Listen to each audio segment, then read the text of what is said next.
Bonjour à toutes et bonjour à tous. Alors, nous allons poursuivre en compagnie de la trifonctionnalité, de la tripartition et du ternaire.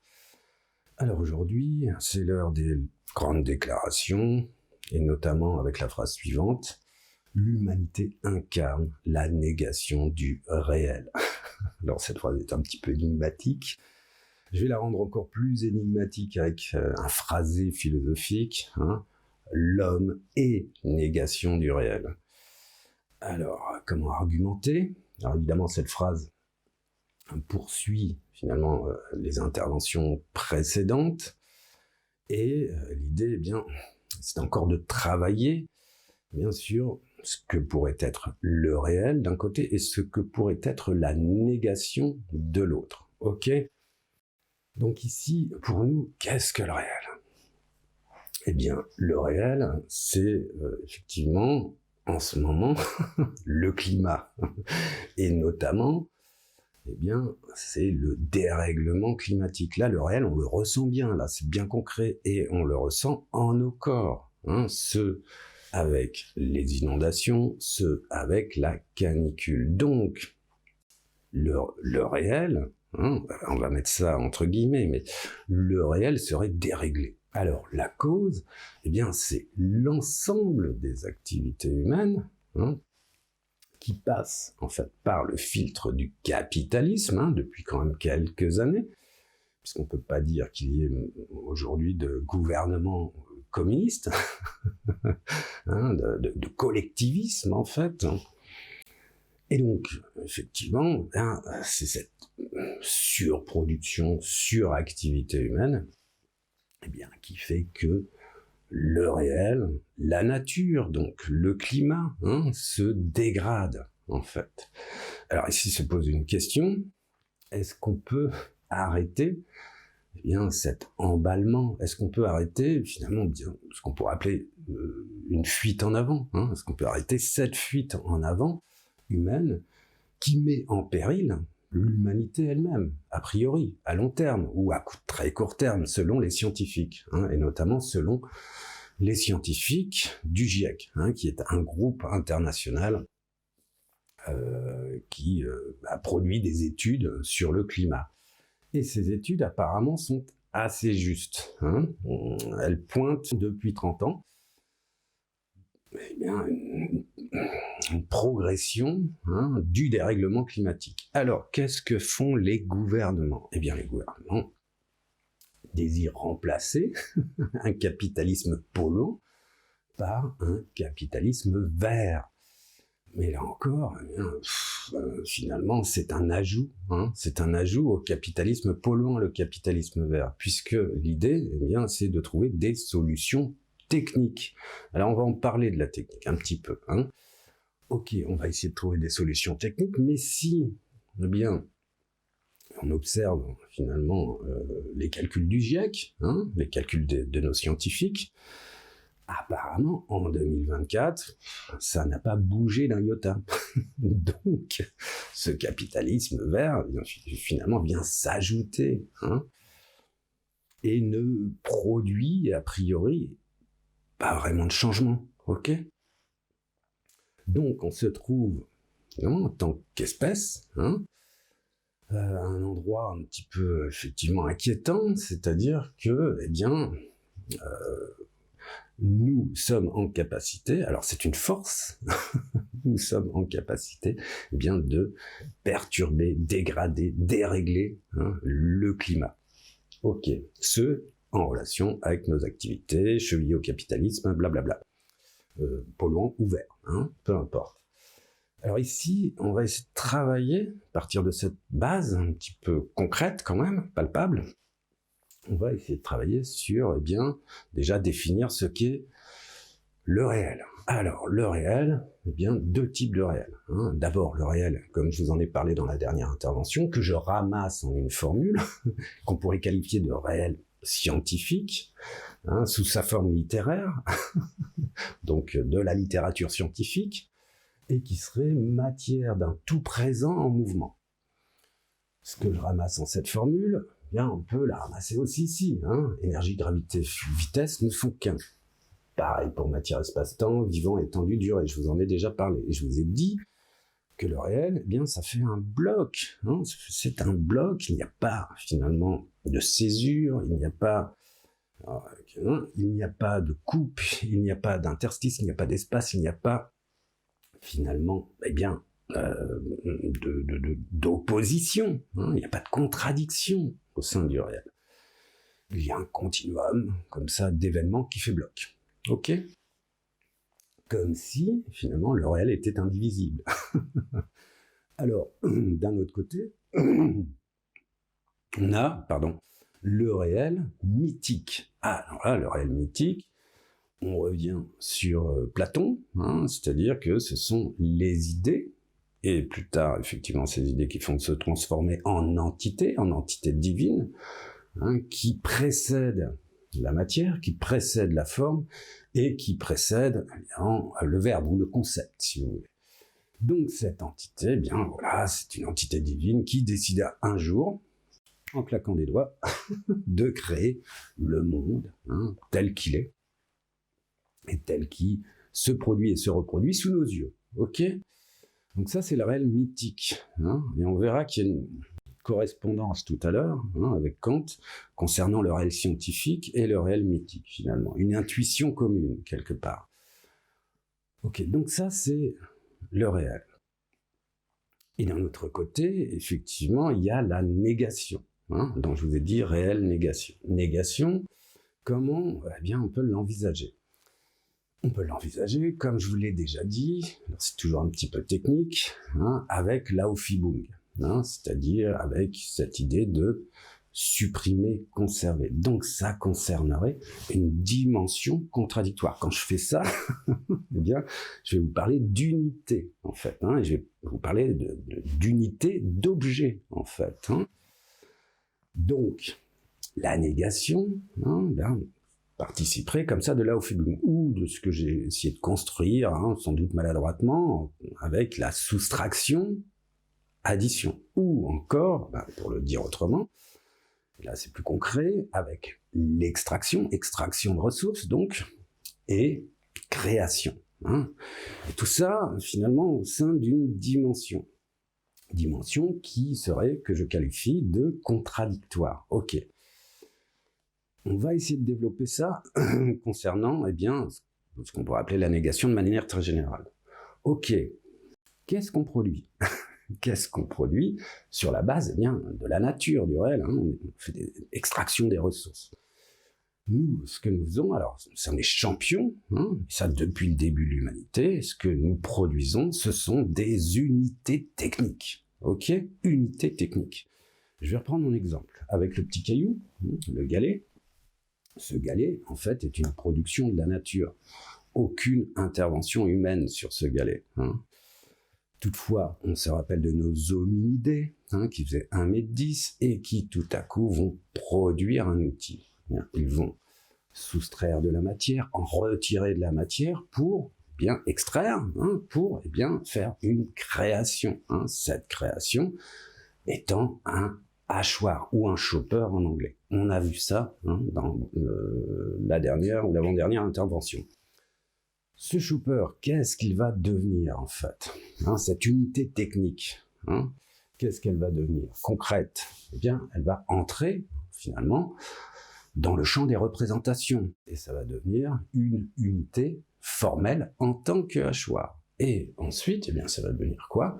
Une unité verbale, hein, c'est-à-dire qu'il va y avoir le mot hachoir, je mets les guillemets, ou le mot chopper en anglais. Ok. Vous voyez, et ça sont, eh bien, pour nous, êtres humains, c'est une capacité, une faculté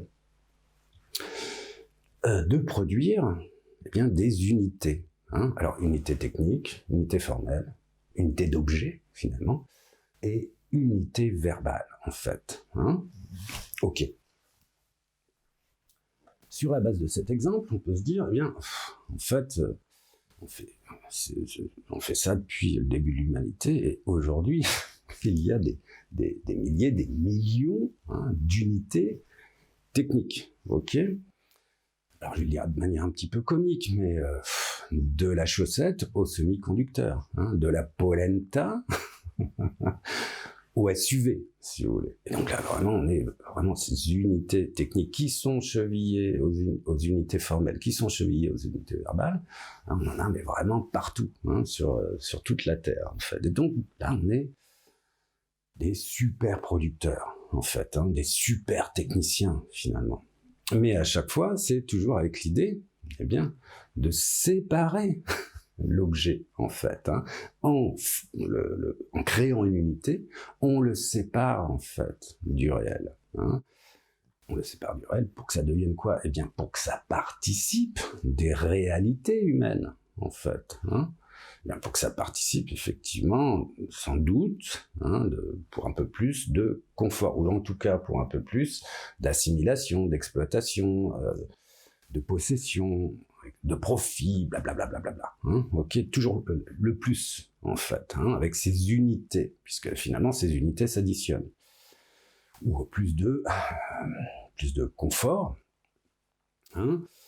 Alors effectivement, là, le vêtement, c'est une unité technique, ma paire de lunettes aussi, et aussi les savoir-faire, hein, comme je vous disais, polenta et sujet, les savoir-faire, c'est aussi la coiffure, la coiffe, hein, participe aussi des unités techniques. Tout ça, ça entre dans ce processus, en fait.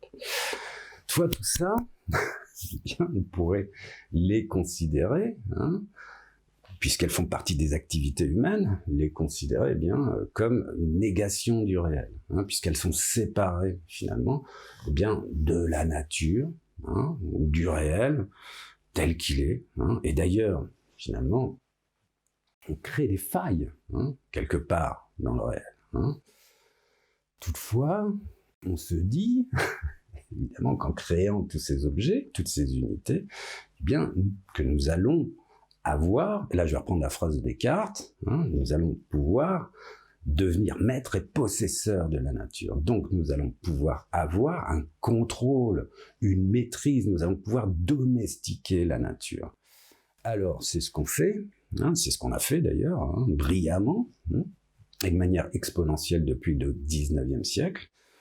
Nous avons fait en sorte, bien, alors contrôler, maîtriser, hein, en tout cas, en sorte d'exploiter toute la nature, en tout cas tout ce qu'on avait sous la main. Toutefois, le climat, on l'a pas sous la main. Le climat, eh bien, là, on ne peut pas le domestiquer. Hein. Alors, a priori, c'est assez clair, hein, on ne peut pas, finalement, eh bien, le contrôler. Hein. On ne peut que, c'est ça, on ne peut que réduire, hein, finalement, nos activités humaines. Ou, là encore, hein, trouver des solutions techniques avec le capitalisme vert, si vous voulez. Mais apparemment, selon les calculs des scientifiques du GIEC, ça marche pas trop, hein. Pour le dire comme ça. Bon, donc est-ce qu'on peut être, finalement, se poser la question, raisonnable?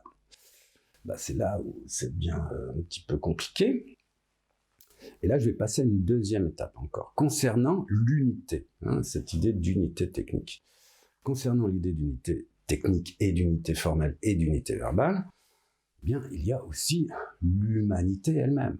Alors, l'humanité elle-même, eh bien, que l'on peut considérer aussi comme une unité technique. Là, on se rappelle de qui? On se rappelle de Marx, et qu'effectivement, eh bien, les corps, qu'il y a une maîtrise des corps, et une maîtrise plutôt aboutie, hein, concernant notre espèce, hein, concernant nos semblables.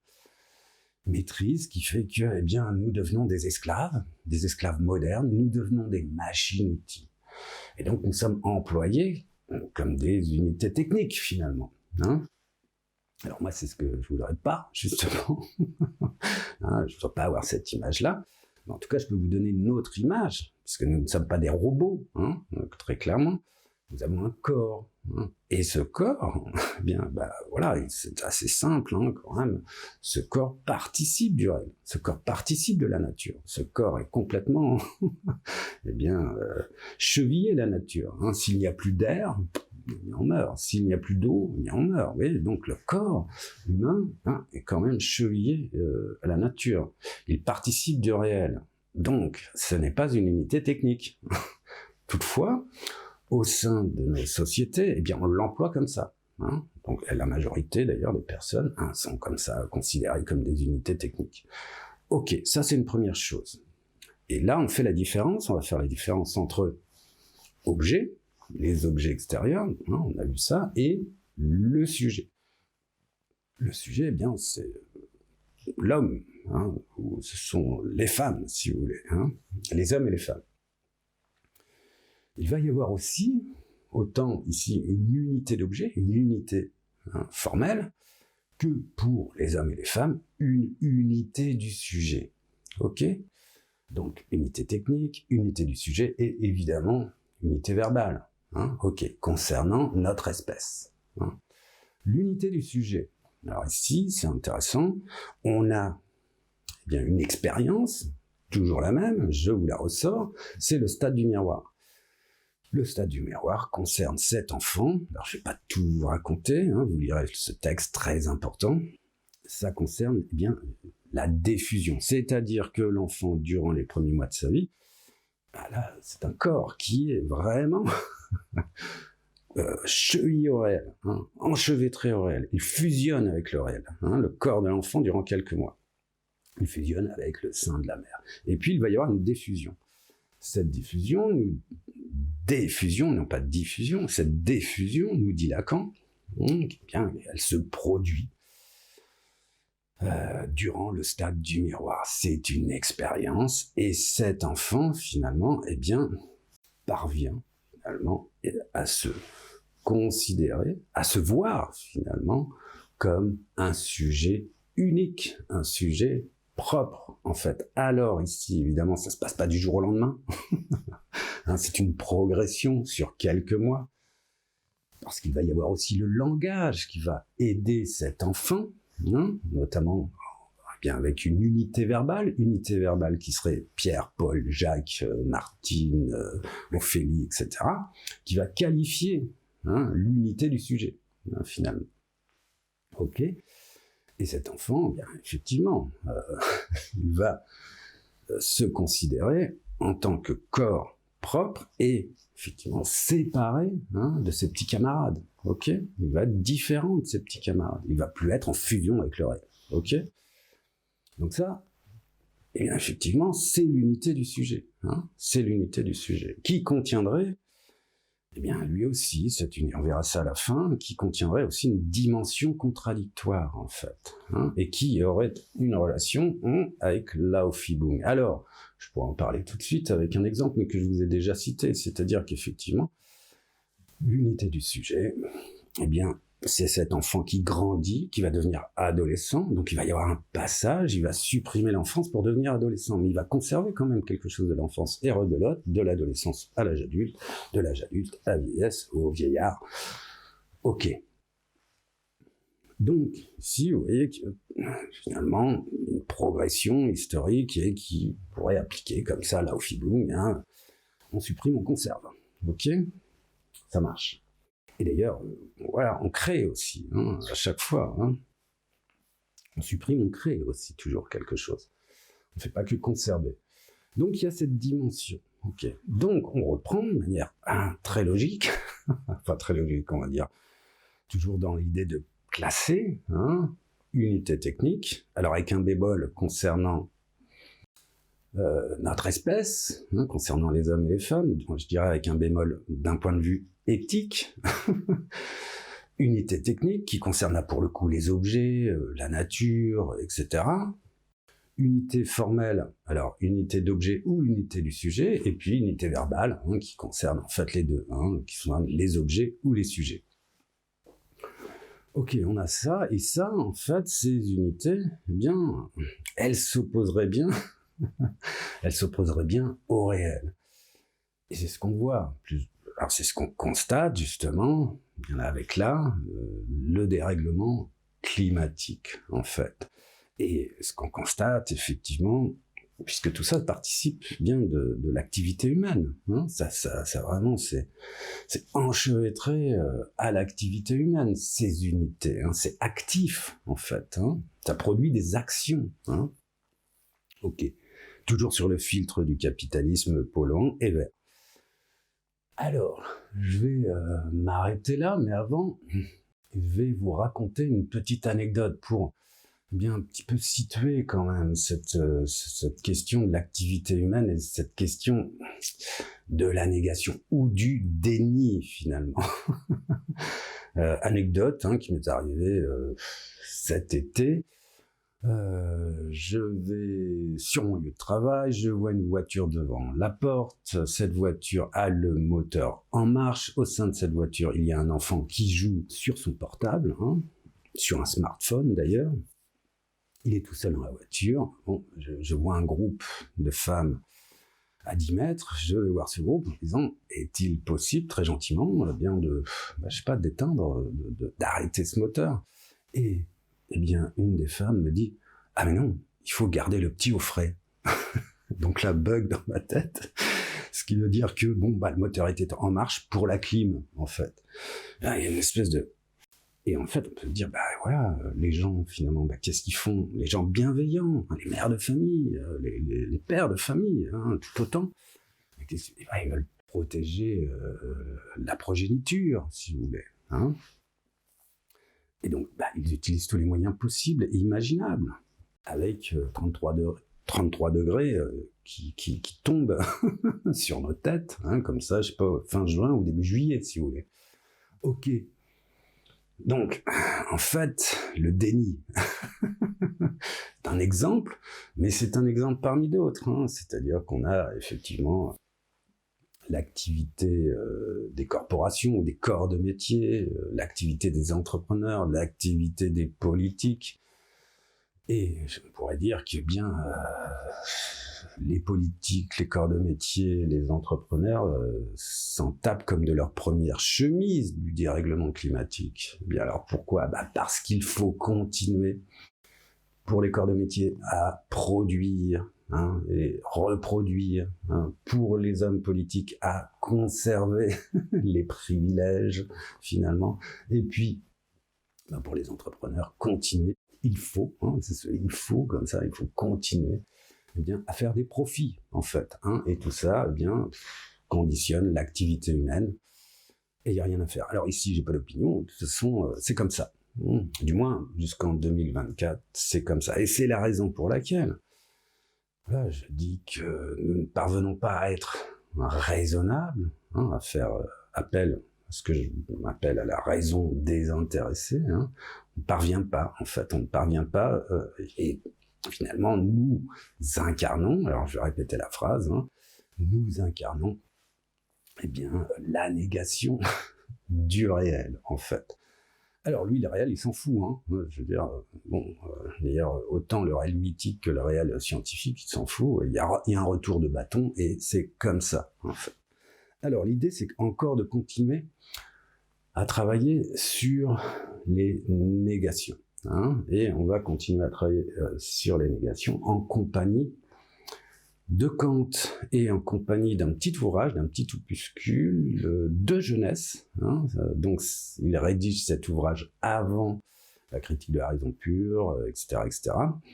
Et cet ouvrage s'intitule « Essai pour introduire en philosophie le concept de grandeur négative ». Alors ici, c'est intéressant. C'est intéressant pour nous concernant les points de vue qu'on peut avoir sur la négation, la négativité, le négatif, ok? Kant, alors je vais édulcorer les propositions de Kant, parce que même au sein de ce petit opuscule, c'est vraiment très dense, il y a plein d'exemples. Je vais refabriquer, pour des questions pédagogiques, les exemples de Kant. Ok, donc Kant, finalement, propose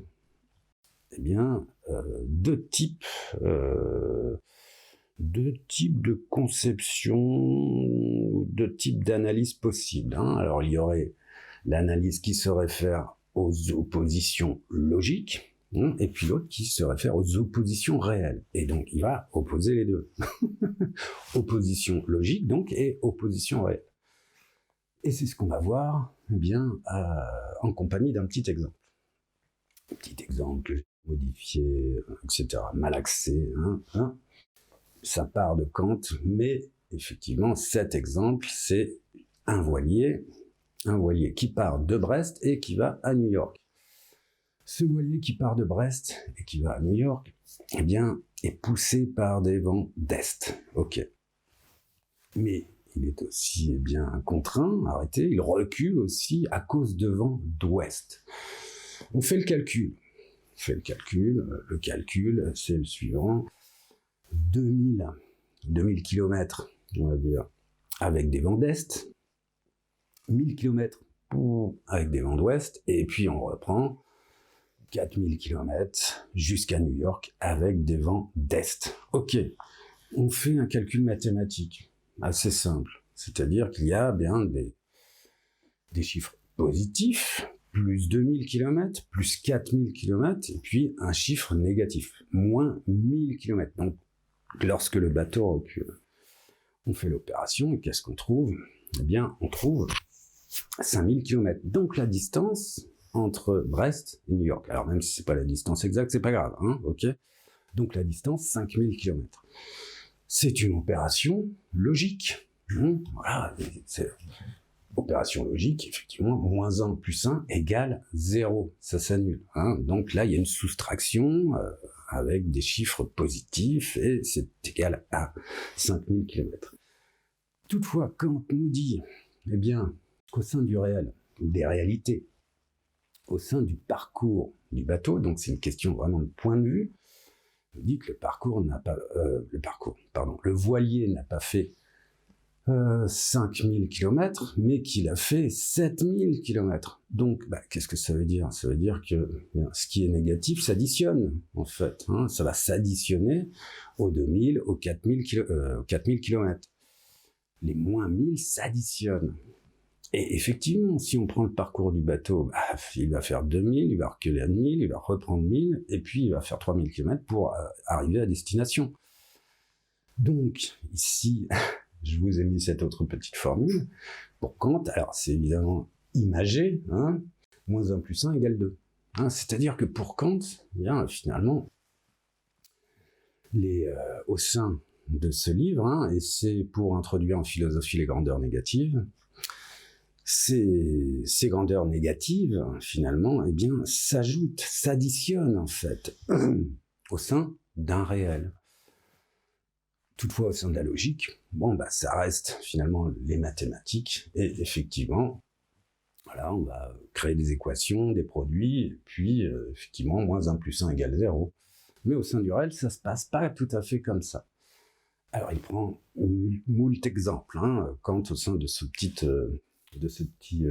livre, et il prend un exemple, alors là, plutôt délicat, hein, c'est-à-dire qu'il va aussi essayer de confronter aux valeurs négatives le plaisir. Alors, le plaisir, c'est une dimension psychique, hein, se référant au psychisme, et se référant notamment à la sensation. Ok, donc là, pour faire des calculs avec le plaisir, c'est compliqué quand même. Hein. Mais quand on va nous parler de cette dimension, qui pourrait être effectivement une dimension contradictoire. Il va nous en parler un peu de la même manière qu'avec l'exemple du voilier, hein, c'est-à-dire que un plaisir et un déplaisir, normalement, en logique, égale 0, hein, ça s'annule en fait. Toutefois, dans le réel, ça se passe pas tout à fait comme ça. C'est-à-dire que Kant nous dit que le plaisir, hein, finalement, est chevillé au déplaisir, et que le plaisir, ça serait plutôt une base, une constante, en fait, une puissance, tout simplement, une puissance qui, va s'affaiblir pour, finalement, à un moment donné, créer du déplaisir. Donc la constante, la base, c'est le plaisir. Hein, et la négation, évidemment, on pourrait dire, c'est le déplaisir, donc affirmation-négation. Ok. Mais chez Kant, ça serait plutôt un rapport de force. Alors, Kant nous dit qu'il n'y a pas une négation, mais qu'il y aurait plutôt, avec le plaisir, une privation. Hein. Ce qui veut dire que Kant envisage, pour le dire très vite, hein, d'un côté le plaisir, et d'un autre côté, non pas le déplaisir, mais le plaisir négatif. Hein, comme si il y avait une grandeur négative qui serait positive. Alors, ce que je vous dis, hein, donc une négation positive, comme on le voit ici, cette négation, hop, s'ajoute. Donc, elle est positive au final, en fait. Hein. Et donc, le déplaisir, eh bien, ça serait finalement déjà au cours du temps, au sein d'une succession, il y aurait plaisir, déplaisir, ou plaisir, plaisir négatif, plaisir, plaisir négatif. Et là, on a une succession comme ça, mais même au sein d'une unité, hein, il y aurait un rapport de force. Et un rapport de force, eh bien, qui, sur la base du plaisir, hein, finalement, il y aurait la possibilité, d'ailleurs pas la possibilité, hein, il y aurait un déplaisir qui, eh bien, effectivement, surgirait. Alors, surgirait ce en relation naturellement sans doute à des causes extérieures. Hein. On pourrait finalement, ça pourrait parler d'humiliation. Hein. Et il y aurait un rapport de force comme ça, où le plaisir finalement ne disparaîtrait pas complètement, et où le déplaisir serait finalement une continuité du plaisir, hein, qui serait finalement un plaisir négatif. Alors ici, effectivement, quand je vous raconte ça, c'est un petit peu complexe, mais c'est l'idée qu'en fait, eh bien, il existe au sein du réel plutôt des grandeurs négatives, c'est-à-dire que ça ne s'annule pas complètement, en fait, hein, pas une suppression complète. Donc ça nous rappelle un petit peu quand même, ça nous rappelle un petit peu Hegel, en fait. Alors ici, avec Kant, il y a quelque chose de très intéressant, hein, concernant le réel mythique, c'est-à-dire que Kant, eh bien, qu'est-ce qu'il nous raconte? Il nous dit bien que le plaisir, l'amour, hein, finalement, concerne en fait le souverain bien. Hein, le souverain bien étant évidemment une version du divin, qui aurait cette qualité unique, eh bien, de contenir quoi? Eh bien, de contenir l'amour, le plaisir, mais qui ne serait pas pollué ni par la contradiction, ni par les opposés, ni justement par l'aversion, par le mal, ni par l'insatisfaction. Vous voyez, tout ce qui est négatif, ça n'existe pas au sein du souverain bien. Donc c'est là pour le coup un tout indivisible, un tout imputrescible, un tout éternel, le souverain bien. Hein, on est toujours dans cette idée, voilà, d'entité divine supérieure, etc., etc. Donc Kant nous propose ça, en fait. Hein. Alors qu'est-ce que ça veut dire? Ben, c'est intéressant pour nous. C'est-à-dire qu'effectivement, on pourrait dire, en fait, il y a cette aspiration qui serait liée au réel mythique, mais pour nous, concrètement, être humain, est-ce que finalement notre base, hein, puisque là, Kant vise finalement une base positive, hein, okay, un tout positif, en fait, hein. Alors c'est ce que j'avais oublié de noter, qui intuitivement aurait une relation avec le réel scientifique, si vous voulez, puisqu'il est indivisible, imputrescible, etc. Donc, pas de coupe, hein, pas de négation à l'intérieur, pas d'opposition. Le réel, c'est pareil. Hein, le réel scientifique, finalement, c'est matière d'un tout présent mouvement, un continuum. Ok, ça c'est la première chose. La seconde chose, en fait, eh bien, c'est le fait que les êtres humains, eh bien, soient plutôt ou baignent, hein, ou ont les pieds au sein de la négation, hein, ont les pieds finalement, eh bien, dans l'aversion, dans l'insatisfaction, dans la plainte, dans la privation, au sein de la frustration. Vous voyez. Donc, l'être humain serait plutôt en contact rapproché avec la négation, donc avec la souffrance en fait. Vous voyez.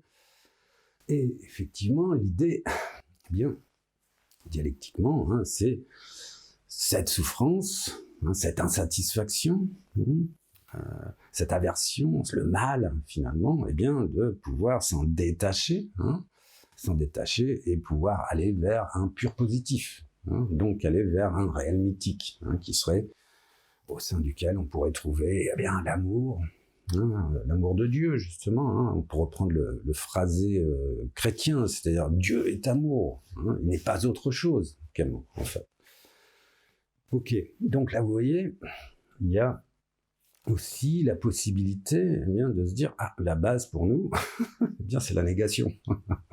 Hein, et évidemment, on aspire à l'amour, on aspire aux satisfactions, etc. Alors, fait tout ce qu'on peut pour y aller, pour finalement être contenté. Ça, c'est très clair. Et donc, ça participerait pour nous, êtres humains, et bien finalement d'une dimension contradictoire, qui est toujours en lutte, c'est toujours un rapport de force, dimension contradictoire entre finalement bien la négation, alors ce qu'on pourrait appeler la négation, la privation, la frustration, etc., et le positif, l'affirmation. Ok. Alors, je vais vous parler de Freud. On va passer à Freud. Et Freud, c'est intéressant aussi, puisque au sein de son ouvrage Totem et Tabou, eh bien, il va nous parler du tabou. Et le tabou, qui n'est autre qu'un interdit. Mais Freud, qu'est-ce qu'il va nous dire ? Il va nous dire un petit peu la même chose que Kant, concernant effectivement le 1 plus 1 égale 2, concernant les additions. Il va nous dire que le tabou, c'est autant, finalement, une interdiction que la révélation de lois qui permettent de faire société. Donc, c'est quelque chose de très positif, en fait. Donc, finalement, le tabou va faire en sorte qu'il y ait un totem qui va surgir et qui va faire loi, finalement. Mais ça va être la loi des divinités païennes. Alors, pourquoi je dis tabou, totem, divinité païenne ? C'est Freud qui en parle. Et il parle, finalement, d'un mythe primitif, et c'est le mythe de la horde primitive. Donc il nous explique, dans une certaine mesure, pourquoi le tabou est à la fois un interdit et en même temps une puissance positive. Ok, le mythe de la horde primitive, c'est un parricide. Ça commence par un parricide, originellement. C'est un mythe, je le rappelle. Ok, donc ce sont des garçons, des fils, qui vont tuer le père. Ils tuent le père, ok, n'ont pas vraiment conscience de leur acte. Toutefois, bien rétrospectivement, ils prennent conscience de leur acte.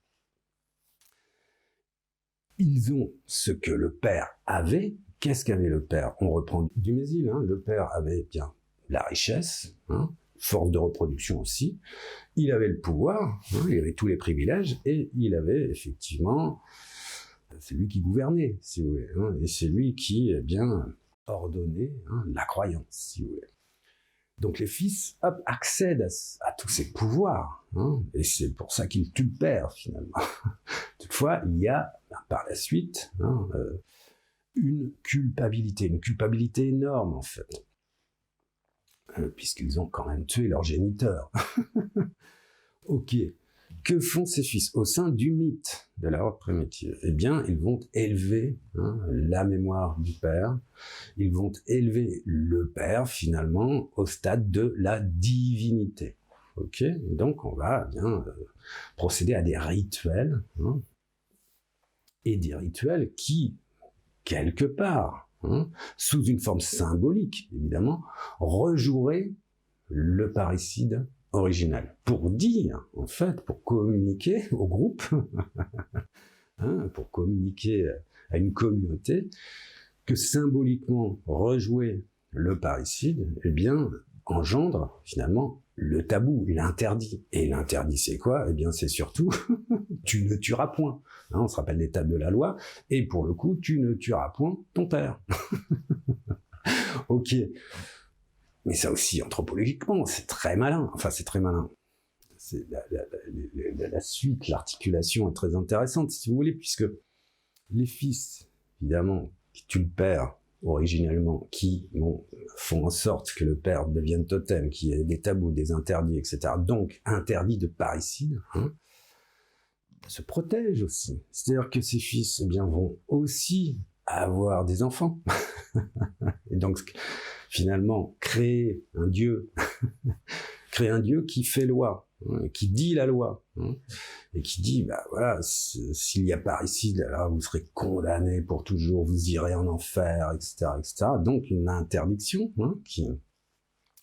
qui produit, fabrique, crée une interdiction, finalement, sous la forme d'une divinité. Et effectivement, les représentants, les fils qui vont avoir d'autres enfants, ces enfants qui sont susceptibles de vouloir leur pouvoir, leur richesse, leurs privilèges, donc de les tuer, hein, finalement. Il y a cette barrière, on va dire cette barrière religieuse, hein, autant religieuse que psychologique, qui est le tabou, en fait. Alors c'est effectivement intéressant pour ces fils meurtriers, puisque eh bien, ça leur permet de préserver leur vie le plus longtemps possible. Et ça, ça s'applique à quoi ? Ça s'applique effectivement de manière primitive au premier père de famille, mais ça s'applique aussi aux chefs de tribu, ça s'applique aux rois, ça s'applique aux empereurs, ça s'applique aux dictateurs, blablabla. Bla. On se rappelle effectivement que les aristocrates, avec le sang bleu, étaient les représentants de Dieu. Donc ils étaient les représentants de la loi, dictée par Dieu, vous voyez ? Et donc le fait que le parricide, ce soit une interdiction formelle. Ok. Alors, est-ce que ça a marché ? Non, plus ou moins, évidemment. Mais en tout cas, ce que veut dire Freud, en fait, ici, c'est que le tabou contient à la fois une négation, interdiction, et en même temps contient ce qui est une affirmation positive, puisque c'est ce qui va permettre aussi de faire société, finalement, de ne pas tuer le père à chaque fois. Ok. Contenu, pour le coup, au sein d'un mot, le tabou, et ce tabou contiendrait ces deux opposés. Ok. Là encore, c'est sur l'idée d'unité et d'opposition et de négation-affirmation. Ok. Donc là, exemple avec Kant, exemple avec Freud.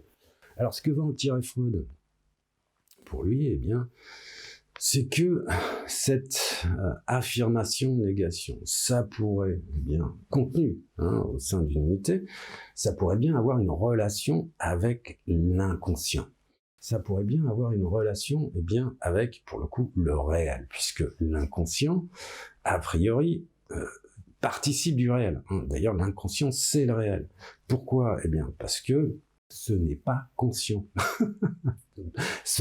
L'inconscient ne participe pas des représentations ni des concepts. L'inconscient ne participe pas surtout des hiérarchies humaines comme des valeurs humaines. Au sein de l'inconscient, tout est proposé finalement comme force. Tout est finalement positif au sein de l'inconscient. Là aussi, on peut reprendre cette question du réel, c'est-à-dire que l'inconscient, finalement, c'est une zone où il n'y aurait absolument plus de tabou, il n'y aurait absolument plus de morale, il n'y aurait absolument plus, finalement, de beau, de bien, de vrai, où la vérité n'aurait pas de sens, en fait, si vous voulez, au sein de l'inconscient, au sein du réel. Là encore, on pourrait se dire, c'est un continuum d'événements. Alors ici, il y a l'inconscient, mais il y a aussi la manière dont se manifeste l'inconscient. Alors, c'est important, c'est-à-dire qu'à un moment donné, effectivement, Freud va se dire, comment on peut lire les messages que nous adresse l'inconscient. Les messages, qui passent par tout un tas d'outils, c'est-à-dire ces outils qui pourraient être effectivement l'analyse du rêve, interprétation des rêves, ces outils qui pourraient se référer au lapsus, calami, linguae, qui pourraient se référer aux actes manqués et qui pourraient se référer à toute une batterie en fait d'observations cliniques. Ok. Il y a finalement toujours, pour Freud, un message qui va se dégager. Mais ce message, comme il est issu de l'inconscient, ou au sein de cet inconscient, il n'y a pas de hiérarchie, il n'y a pas de valeur. Ce message est délivré, si vous voulez, il est délivré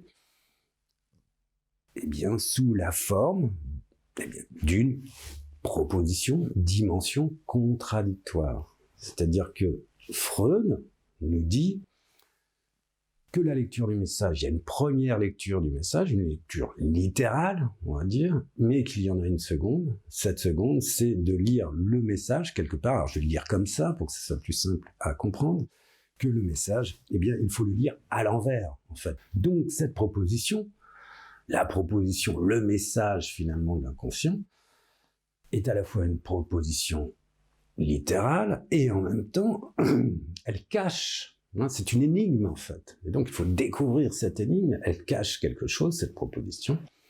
Et il faudrait apparemment comprendre que ce que nous adresse l'inconscient, eh bien, c'est un message inversé. Donc, c'est ce que nous dit Freud. Et là encore, ça l'aide, cette question du tabou, qui contient à la fois une affirmation-négation, pour le dire vite. Eh bien, les messages délivrés par l'inconscient contiendraient effectivement tout et son contraire. Et donc après, effectivement, l'idée, c'est de dégager ce qui pourrait être de l'ordre de la vérité d'un sujet. Ok. Là, c'est Freud. On va finir par Hegel. Donc là, j'en mets des tartines dans cette intervention, mais bon. Toujours l'idée d'une dimension où se trouveraient finalement des oppositions, des contradictions. Ok, alors avec Hegel, on va essayer de faire vite. On va essayer de faire vite, et ça concerne en fait Platon. On revient toujours à Platon, et une phrase de Platon, en fait, avec laquelle Hegel n'est pas d'accord. Alors là, je vais reprendre mon petit caillou. Mon petit caillou, petit galet, et Platon nous dit, alors c'est pareil, j'ai reformulé pour les questions de pédagogie, une chose ne peut pas être et ne pas être simultanément et sous un même rapport. Je répète la phrase, une chose, donc le galet, ne peut pas être et ne pas être simultanément, c'est-à-dire au même instant et sous un même rapport, donc avec les mêmes qualités. Ok, bon, ça c'est une évidence. On ne peut pas être et ne pas être simultanément, c'est pas possible. C'est une évidence. Eh bien non, Hegel, Hegel ne va pas être d'accord avec cette formule, et il va même dire que finalement, eh bien, une chose peut être et ne pas être simultanément sous un même rapport. C'est-à-dire que ce galet peut être et ne pas être simultanément sous un même rapport. Et effectivement, si je vous dis le galet dans le couloir, là vous ne le voyez pas concrètement. Il faut me croire. Donc il est, par le biais de ma parole, et il n'est pas. Puisque vous ne le voyez pas concrètement, en fait. Alors ça c'est intéressant. Donc il est, il n'est pas. Alors, est-ce que ça pourrait pas être une ruse de sophiste, ce que je vous raconte là, Ça se discute, en fait, puisque je vais reprendre ça aussi avec la pomme. La pomme, je vous dis le mot pomme, mentalement, vous envisagez la présence d'une pomme, alors verte, jaune, rouge, voire bleue, si vous voulez. Mais cette pomme, je ne l'ai pas dans les mains. Donc, elle est une présence, si vous voulez, et en même temps, elle n'est pas. Alors, le truc, c'est qu'avec la pomme, si vous voulez, on peut vérifier son existence. On peut vérifier qu'elle... En ce monde, la pomme existe. Donc, on fait une copie, finalement, copie de la pomme verbale, représentation verbale, et cette pomme, en reprenant cette idée, elle est et n'est pas. Eh bien, simultanément et sous un même rapport, si vous voulez. Alors, quoique, ce ne serait pas tout à fait le même rapport, en fait. Ce serait une image mentale. Donc, déjà, on peut déconstruire idée un peu qui est, on pourrait qualifier de sophiste. Voilà. Ok, donc, il y a aussi d'autres termes, d'autres mots. Si je vous dis le mot Dieu, là, il suffit de me croire, et Dieu est présent en ma voix, en ma parole. Dieu est présent, mais en même temps, il n'est pas. Il n'est pas là concrètement, si vous voulez. Et là, on ne peut pas vérifier expérimentalement qu'il est là. Donc là, ça pose un problème, si vous voulez. Et en plus de ça, par-dessus le marché, évidemment, Dieu n'a pas les qualités humaines. Donc, il est invisible, pas de visibilité, et en plus, il est muet.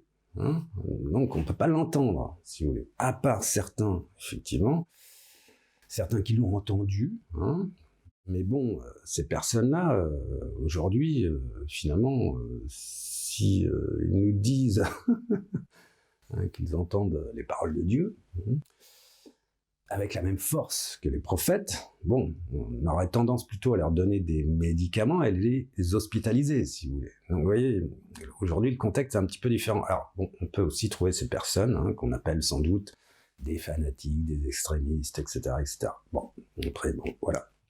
Ok, mais là, l'idée, c'est de vous dire que finalement, eh bien, les choses peuvent être et ne pas être simultanément sous un même rapport, ce au sein des représentations verbales, finalement, en compagnie des représentations verbales.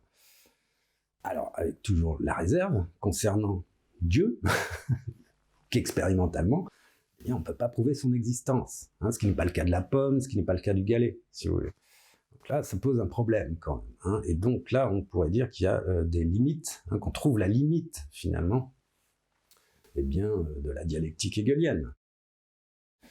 Ok. Alors, quand je vous dis ça, évidemment, Hegel pourrait me dire que je ne suis pas très sérieux, en fait.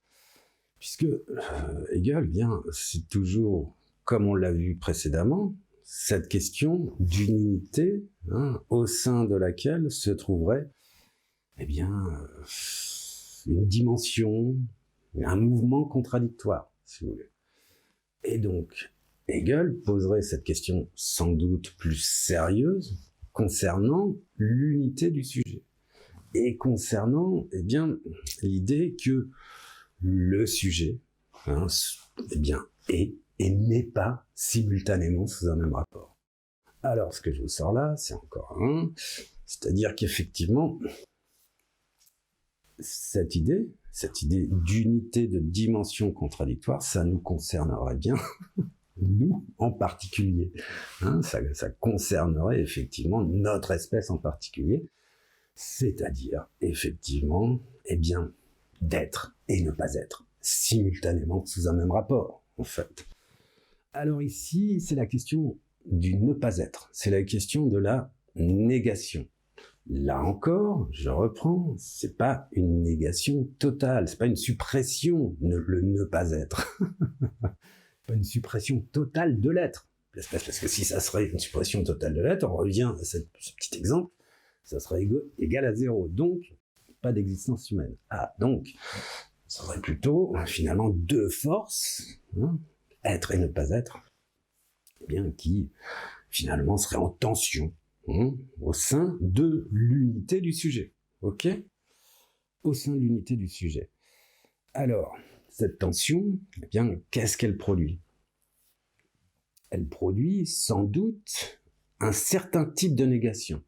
Donc je vous ai dit, c'était pas la suppression complète, c'est pas la négation complète. On revient à Kant, ça serait peut-être finalement la privation. Et ça serait peut-être finalement le manque d'être, le ne pas être, le manque d'être, qui motiverait finalement les affirmations, le toujours plus. Alors ici, quand je dis manque d'être, évidemment, je vais toujours, et comme toujours, vers la fin des interventions, vers le grade du désir, et je vais citer Lacan qui nous dit qu'il y a un manque à être. Il y a un manque à être, mais il y a aussi une affirmation concernant le fait, d'un vouloir être, en fait. On peut toujours se poser la question, effectivement, de quel est ce vouloir ? Mais bon, on va pas poser la question, c'est quand même une question qui est un peu insoluble. En tout cas, il y aurait effectivement, sous l'angle d'une négation, sous l'angle de la privation, mais sous l'angle d'un manque, désir, insatisfaction, un manque à être qui serait, confronté à la volonté d'être, en fait. Et ce, au sein d'une dimension qui serait l'unité du sujet. Ok, je vais m'arrêter là, mais bon, l'idée, effectivement, c'était de faire un petit parcours comme ça, concernant, cette dimension contradictoire qui est pas évidente à comprendre, qui est complètement, d'ailleurs, contre-intuitive pour nous, Effectivement, si on reprend l'exemple de Platon avec une chose ne peut pas être et ne pas être simultanément sous un même rapport, effectivement, ça c'est une évidence, ça nous cause en fait. Mais quand je vous parle effectivement de moments, de dimensions, de mouvements contradictoires au sein d'une unité qui, eh bien, finalement, stimule à la fois l'affirmation et peut-être renforce la négation, ou la privation, ou la plainte, ou, ou le reproche, ou la frustration, etc., etc. Ça, c'est assez compliqué. C'est un petit peu plus difficile à comprendre. Mais bon, c'est une approche et je dirais qu'on avance. On essaie d'avancer, on essaie de progresser. Alors, je vais reprendre quand même la dernière phrase, ou la première phrase plutôt, qui était l'homme est négation du réel. Bon, on voit qu'il y a une raison, sans doute, pour une raison qui fait qu'il est à la fois négation du réel, mais qu'il est aussi, sans doute, négation de lui-même. Voilà. Mais cette négation, je répète, c'est pas une suppression, c'est plutôt positif, en fait. Cette négation, c'est plutôt un moteur, en fait. Ça dynamise, en fait. Alors, ça dynamise effectivement sous la forme de domination, de possession, d'assimilation, d'exploitation. Ça dynamise effectivement cette négation, cette privation, ce manque à être, justement. Eh bien, ça dynamise l'ensemble ou l'étendue des dominations, si vous voulez. Donc, malgré tout, c'est positif. Voilà, je vais m'arrêter là. Je vous remercie, la prochaine fois.